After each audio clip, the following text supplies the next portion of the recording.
2019 ईस्वी में जब लोकसभा का चुनाव होना था, तब भी ऐसे ही उहापोह की स्थिति बनती थी, नरेंद्र मोदी जीतेंगे या नहीं जीतेंगे। लेकिन एक पुलवामा की घटना ने सारे परिदृश्यों को बदल दिया था और फिर उसमें अच्छी जीत हासिल की थी।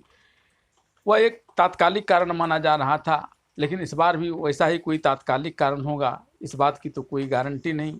ऐसे में बीजेपी भी अपनी एक पूर्ण नीति बनाकर चल रही है कि किस प्रकार से वह 2024 के लोकसभा चुनाव में जीत हासिल कर सके। इसमें बड़े एजेंडे क्या होंगे यह तो बीजेपी के रणनीतिकार ही जानते होंगे, लेकिन जिस प्रकार से प्रधानमंत्री नरेंद्र मोदी पसमानदा मुसलमान की फिक्र और यूसीसी की जिक्र कर रहे हैं, उससे तो यह लगता है कि 2024 में भारतीय जनता पार्टी का एक बड़ा कदम जो लोकसभा चुनाव जीतने के लिए होगा वह यह भी होगा। पसमानदा मुसलमानों की बात करते हुए खास करके नरेंद्र मोदी ने अभी भोपाल में एक जनसभा को संबोधित करते हुए कहा कि इसे लोगों ने छला है, उन लोगों ने छला है जो इनके अपने कहने का ढोंग रचते हैं। ऐसा कहते हुए नरेंद्र मोदी का इशारा उन कुछ कट्टर धर्मावलंबियों से था जो अपने संगठन को चलाने के लिए यहाँ अपनी राजनीति करते थे और कई पुराने राजनीतिक दलों से उनके संबंध हुए करता था और वे उसके लिए फतवा भी जारी किया करते थे। और इसी के आड़ में उन्होंने कुछ पुराने राजनीतिक दलों को भी अपने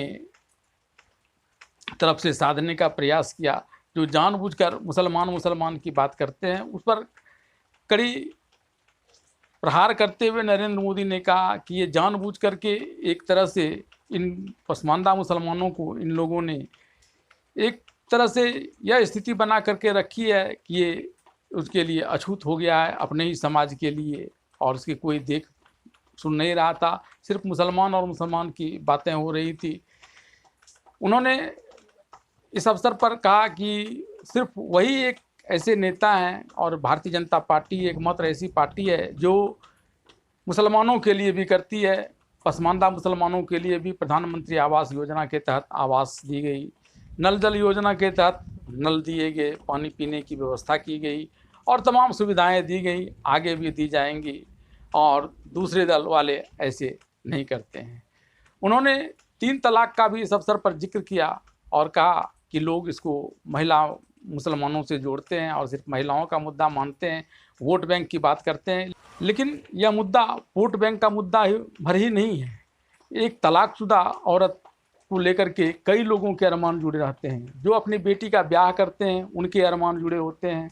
और एक तलाकशुदा महिला का दर्द वही समझ सकते हैं जिनकी बेटी का तलाक होता है, दूसरे इसे नहीं समझ सकते हैं। दूसरे के लिए भले ही एक वोट बैंक का मुद्दा हो सकता है। उन्होंने इसे इस्लाम से जोड़े जाने की बात का भी कड़ा विरोध करते हुए कहा कि अगर इस्लाम से यह 3 तलाक का मुद्दा जुड़ा हुआ होता तो अभी वे मिस्र से होकर आए हैं और वहाँ 90% के आसपास सुन्नी मुसलमान हैं, लेकिन वहाँ भी 3 तलाक का मुद्दा 70-80 साल पहले ही समाप्त कर दिया गया है। इतना ही नहीं, पाकिस्तान, इंडोनेशिया जैसे देशों में भी 3 तलाक नहीं है। ऐसे में यहाँ 3 तलाक का रहना कहाँ से उचित है।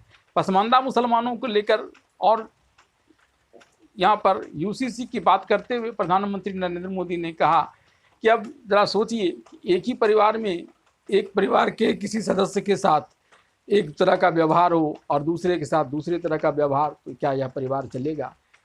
इसलिए यूनिफॉर्म सिविल कोड जरूरी है और संविधान ने भी यह व्यवस्था दी है कि पूरे देश में समरसता लागू किया जाए, एक समान इन कोड सबके लिए लागू हो ताकि किसी के साथ किसी प्रकार का भेदभाव नहीं हो। ये मुद्दे बीजेपी के लिए किस कदर लाभकारी साबित होंगे यह तो वक्त ही बताएगा, लेकिन फिलहाल तो बीजेपी इसी तरफ बढ़ता हुआ चला जा रहा है कि कम से कम इसी बहाने पसमानदा मुसलमान का भी वोट उन्हें मिल जाए और जहां बहुसंख्यकों के साथ साथ अल्पसंख्यकों का भी वोट लेकर वे विपक्षी राजनीति को फेल कर दें।